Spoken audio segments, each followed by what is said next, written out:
recording now. Yep. I guess I'll start. Uh, so for me, the easiest and the most like familiar was definitely just problem one and two. Yeah, I've just like done most of that stuff before. yeah, the slopes. That's Yeah, pretty simple. It was very familiar. Like rise over run, pretty ingrained to me yeah, at this point. Yeah, exactly. definitely review.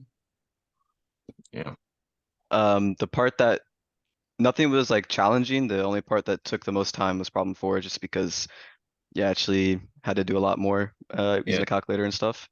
yeah. Just like inputting it into the equation Yeah, and whatever. But Desmos came in pretty handy for that. yeah. Uh, Um,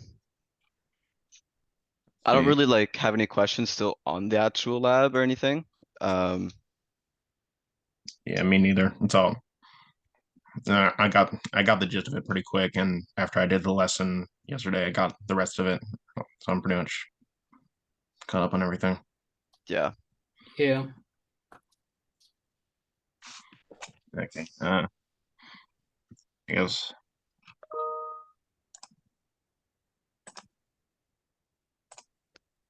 I don't know what else there is to say really on it. yeah. Crap, but it's we have to do 6 minutes at Yep, least. I Yeah. know. We could Uh, talk about like meetings or the way we set up this meeting and stuff. Yeah. Yeah, I guess.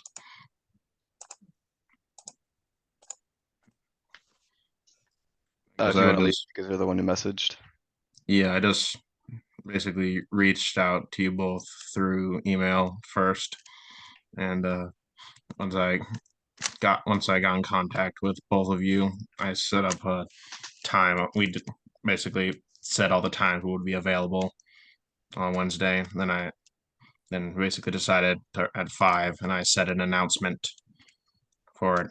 Then at 5 I did the Zoom meeting and posted the link and announcements as well. And, that's pretty much it. And we all did it for the most part just by ourselves. Yeah, Um, pretty much. so We just sort of checked it with one another to make sure that we had it right. Yep. Mm.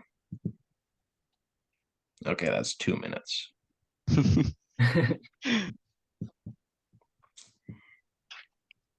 I guess one thing that was kind of like evading me, I kind of forgot what slope intercept form looked like for a second. That's like one thing, but then I looked it up and I remembered it again. Yeah. Mm. Yeah. That was probably my favorite part of it, honestly. Yeah. Getting back into math is interesting. No, I took pre-calc last semester and that was probably the first math class I really enjoyed, somewhat. Oh, yeah.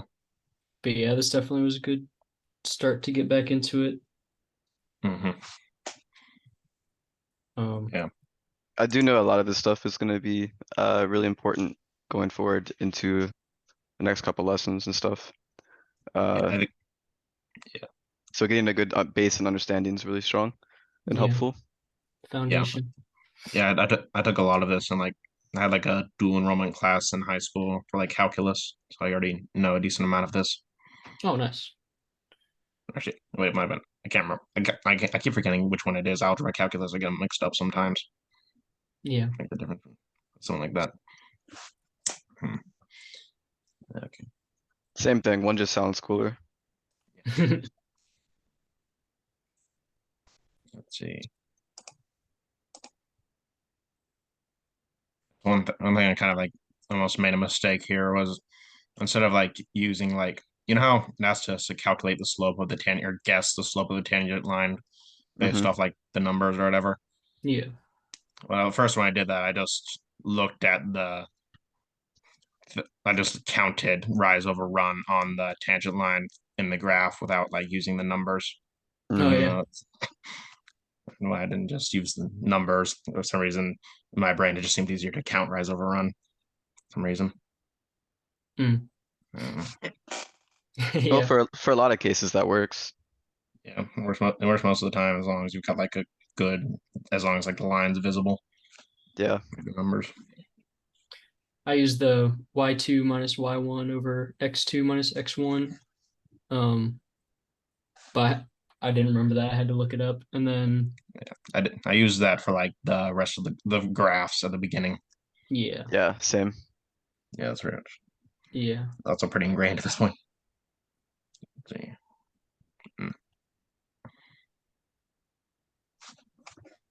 This graph's kind of like weird a little bit because like on one thing it has like 1, 2, 3, and then it's just 1 to 4 on the y-axis.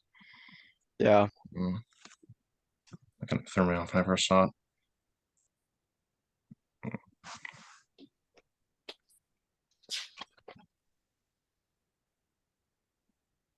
I mean, most of it you can just do in your head. It's only a Pretty much. couple on the first problem that you have to do with the calculator. Like Yeah. the last like one, maybe two. yeah, Yeah. It's like a whole. Then you get to problem 4 and you have to do all of them using a calculator.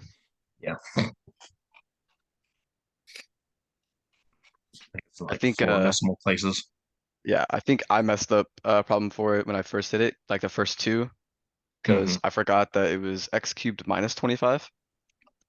So I just hit x Yeah. cubed and I'm like, it doesn't look right. Mm. Yeah. When I was on Desmos doing this, I didn't know how to like do the X slider thing, so I had to like readjust it by hand. I kept like messing up when I did because I like forget to change one of the values. Hmm. Yeah, I haven't like used Desmos like in a while.